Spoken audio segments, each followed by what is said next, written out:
Ready. Play.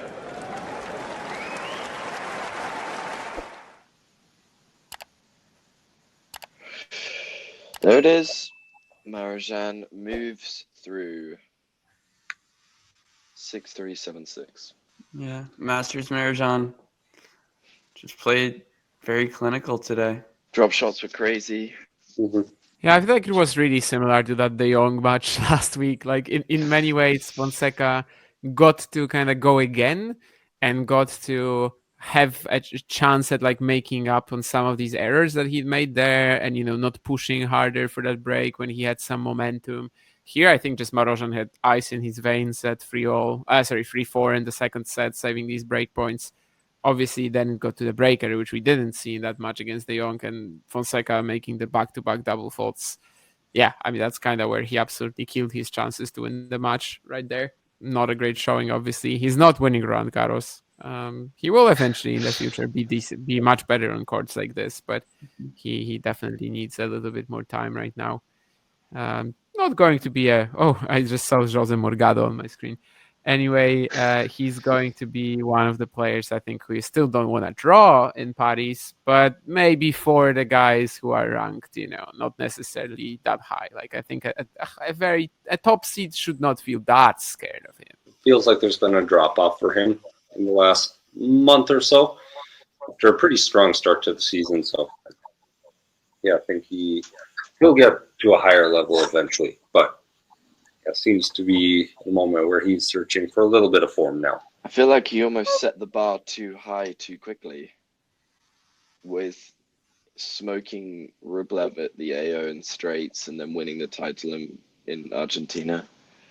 He kind of like set the bar like on the ceiling and then hasn't really been able to reproduce that ever since. Obviously, went out first round in Rio, probably some hangover there.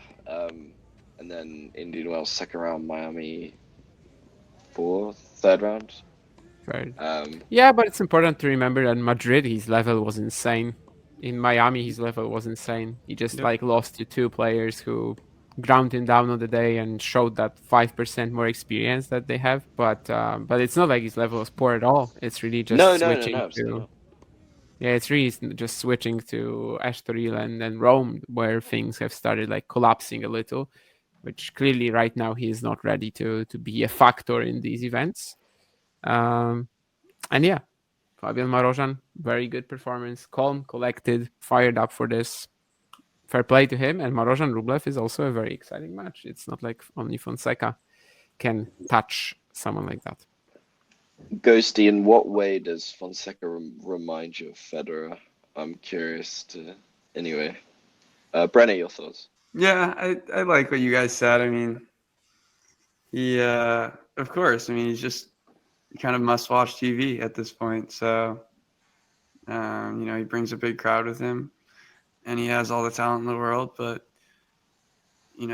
some guys are realizing how you can at least set him off a bit and, disrupt his rhythm. And, that creates problems. But then again, I mean, kind of self-inflicted wounds there, back-to-back double faults after getting the mini break. That changes it. But, yeah, you also have to credit Marozsan there, like how much controlled aggression he played. He was hanging in some of the forehand-to-forehand rallies, defending out of the backhand beautifully. I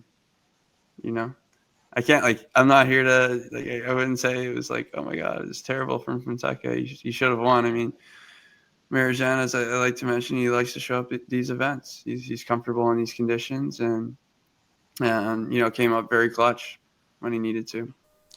If you enjoyed this video, make sure you hit that like button.